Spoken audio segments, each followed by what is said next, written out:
Okay. Before I left the park, I wanted to leave on a positive. I came here to decompress. I came here for peace. I came here for joy and love and the beauty of life. So I didn't want to leave the park inside of that kind of standpoint, replying to a 1-star review. I will review now a 5-star review that I got. And this is by Rick Hardesty, a fellow author. I do not remember everything that he just wrote in this review, so I will find a way to post a picture of it or something for you. But he kind of just breaks down, he read book Horror Stories for Black Folks. He had previously read Best Friends. I'm looking up because I'm trying to remember everything he said. And he kind of goes over what the book is. It's about man losing a spouse, human trafficking, witchcraft and magic, and creative. It's a very creative book. And I appreciate that. And I appreciate that you understand that as an artist, I am attempting to be, and I will say attempting because I'm not always good at it. I deserve some of these bad reviews. You know, no one is above reproach. No one is above being addressed. No one is above criticism. I'm grateful for all negative feedback, positive feedback, neutral feedback that I get from my artistry. I'm grateful for that. But what I am most grateful for in this review is that you use the right word. I'm a creative. I am not writing this work. You write nonfiction books to be an intellectual. I feel like you write fiction to be a creative.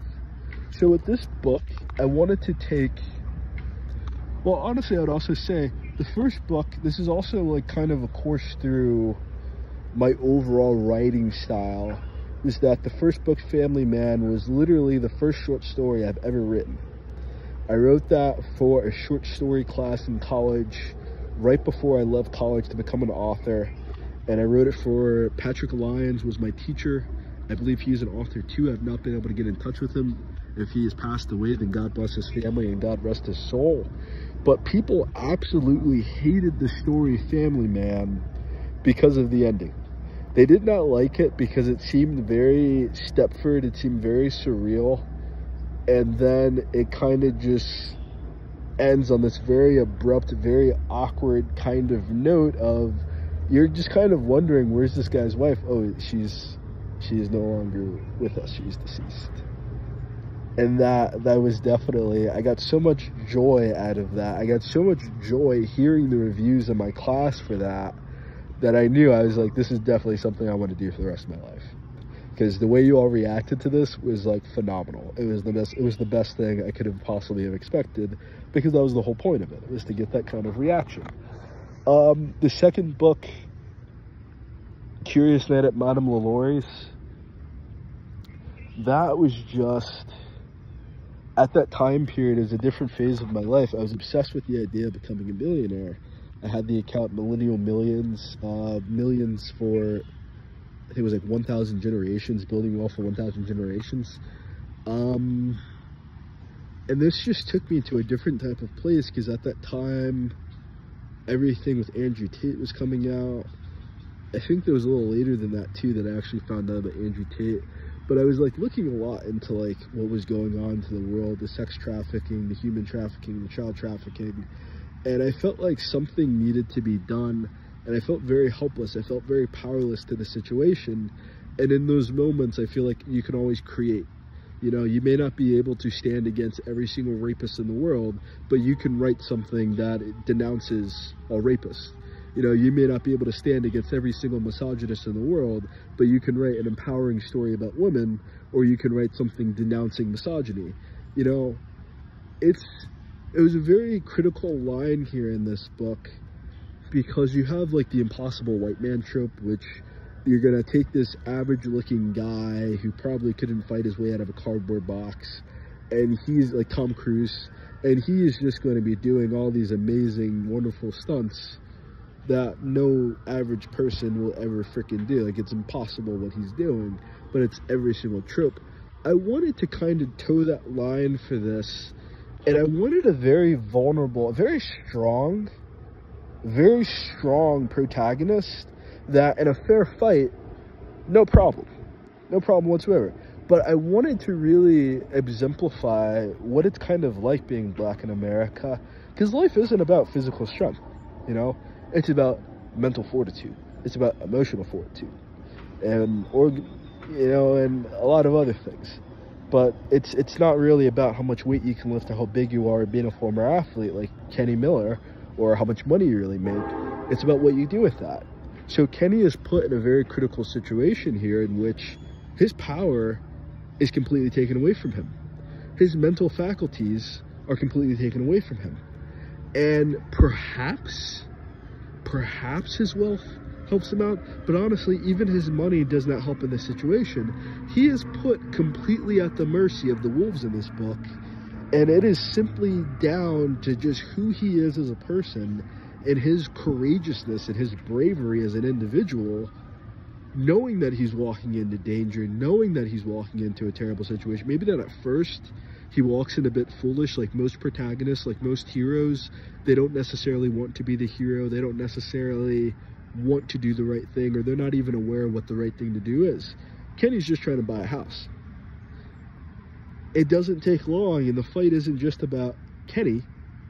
The fight, it becomes about putting all these dots together, connecting all these pieces together, realizing that he's also a victim in this, and wanting revenge, wanting to confront the man who did this to him, and then once he confronts him, realizing there is much more going on here than meets the eye, and I'm the only one that can do anything about it.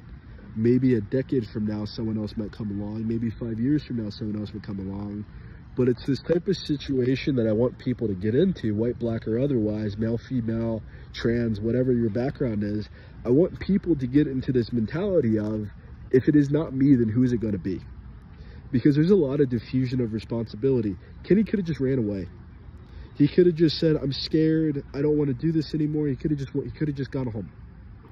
He could have ended up in prison if he just took things a little too far. Instead, he decides to become a hero. And I feel like for a lot of these instances, when you're standing up to misogyny, you're standing up to sexism, you're standing up to racism, I feel like people are too afraid to actually do the right thing.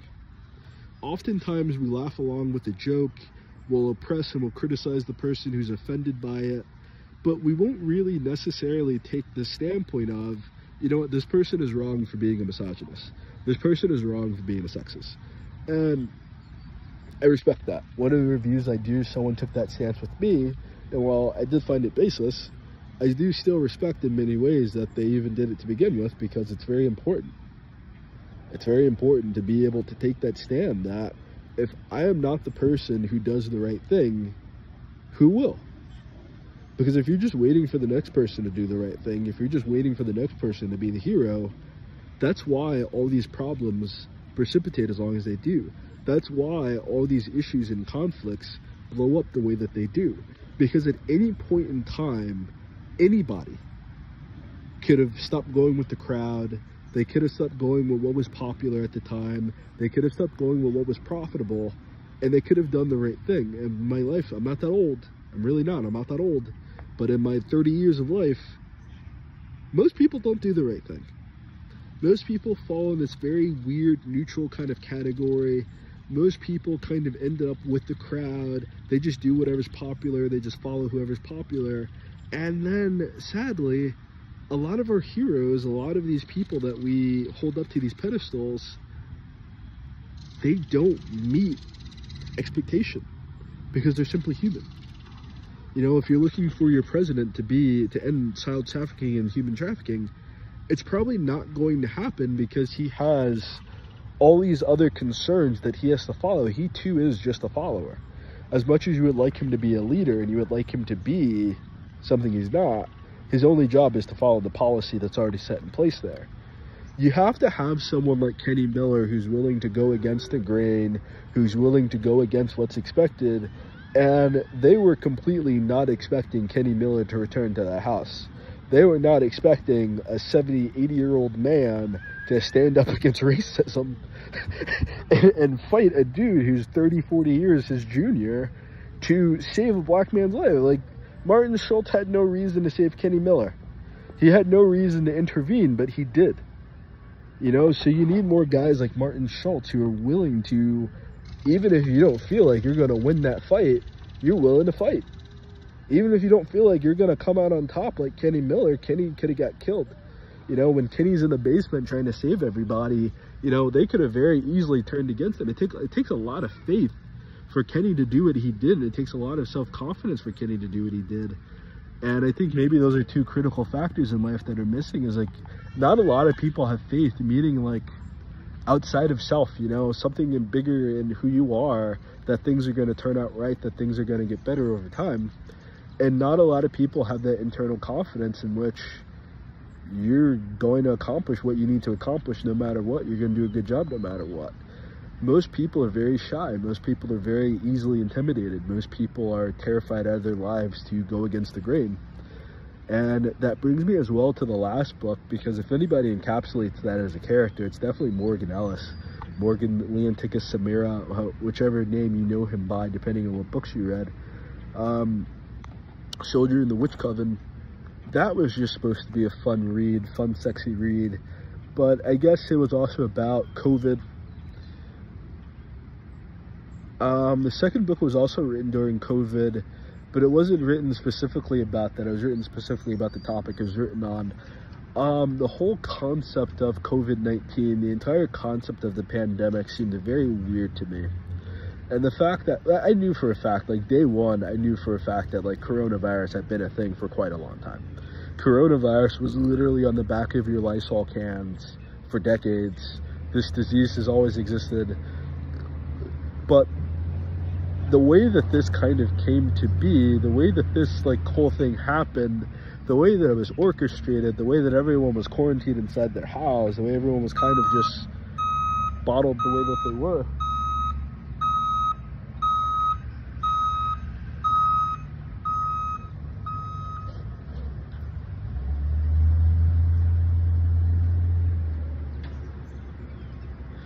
was definitely weird to me, you know? So it just like, the way that this like disease took over the entire planet, to me personally, as a creative, as a spiritual person who used to dabble in those kind of things, you know, I didn't think this was scientific at all. This felt like some witchcraft to me. It felt like some witchcraft. It felt like some genjutsu. It felt like the whole pandemic felt super weird to me. So I was just like in my head, okay, what if this is not like, because it ended up being like found from a lab in Wuhan, it was a scientific thing, but what if this can all be traced back to like a witch coven?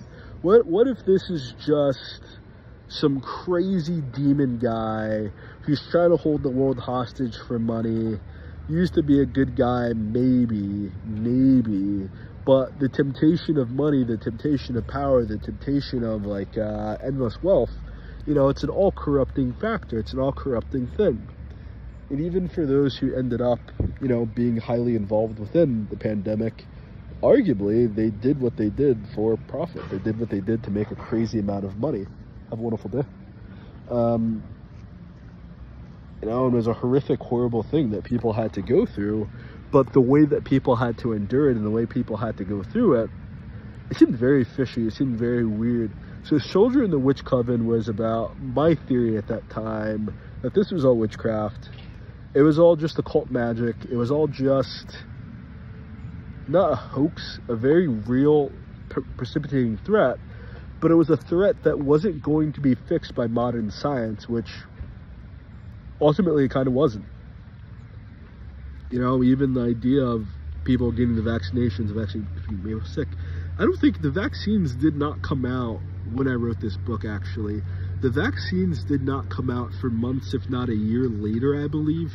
But when I first wrote this book, it was very fresh. And the reason I really wrote the book was because at the time, my partner had just got diagnosed with COVID, or tested positive. I don't know the difference at this point in time, quite honestly. Even after the fact, I don't know the difference between having it and testing positive. I had it, I guess I do know the difference. And I cried, you know, I just broke down crying when I found out that she tested positive, because people were dying. People were fucking dying from this thing. And I'm thinking that I'm days or weeks away from losing my partner. And I just had to write something to kind of get through my emotions and overcome how I was feeling over that time. And the only way I could overcome that was through Morgan Ellis breaking into a witch coven, beating up a demon, and setting all the women free, as he is known to do. And it was great. This was also supposed to feature the book Divine Intercession, but it did not, because Divine Intercession felt more of like a standalone book, and it was a book that I felt like I would probably write a sequel to eventually. These 3 books, they were not enough to publish on their own. They were way too small to publish as 3 individual books. The timing of it all really kind of came together. There were a few other stories I could have added in as well to make it a little bit longer, but I didn't really want to do that. I felt like these 3 stories showed 3 very different points of my writing style.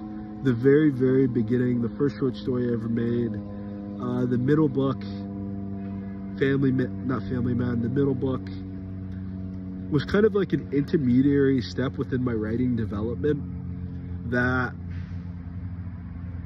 I had written many books by the time that I had written that story, but I had written most of my books within the same genre. I had written most of my books within the exact same series. I've written most of my books for the same character.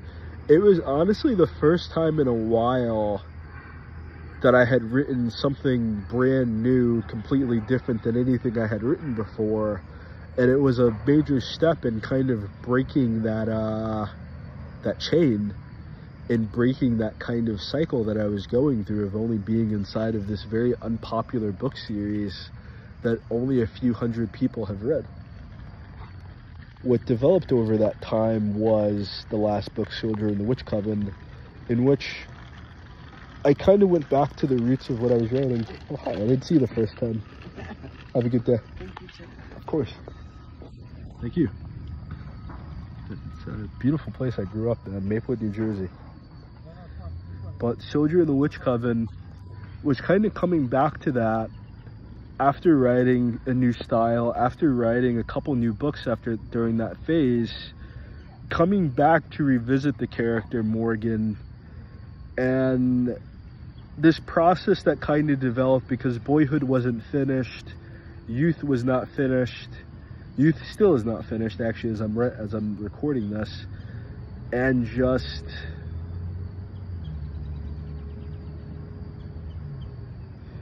I suppose just kind of having the will to take this character back more and more in his life, to kind of keep revisiting how he became the man that he became.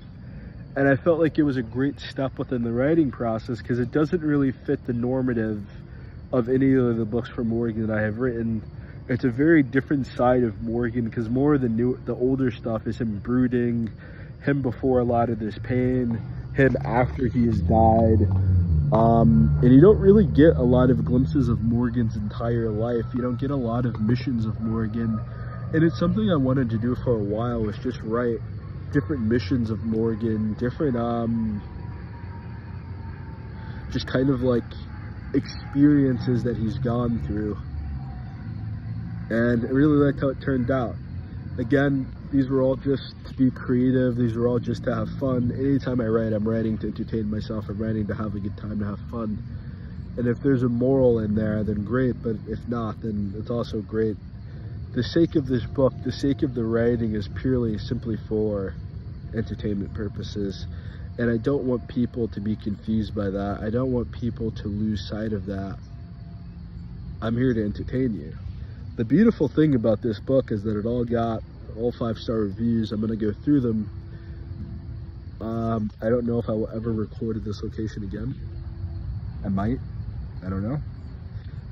I want to be able to show you the review as well, and not just half remember what it says. So thank you, Rick. Thank you anyone who's left a positive review, negative review. And I guess if you leave a review of my book, I will give you this. They may not be this long in the future, because I'm not sure how I'll get them from my phone onto my computer. So just bear that in mind. Not every single review of book reviews will be this long.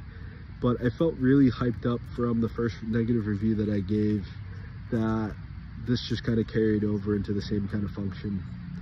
Now I am burnt out completely, and I no longer feel like speaking for the rest of the day. And this was my word quota for the entire day. This is it. I'm burnt out now.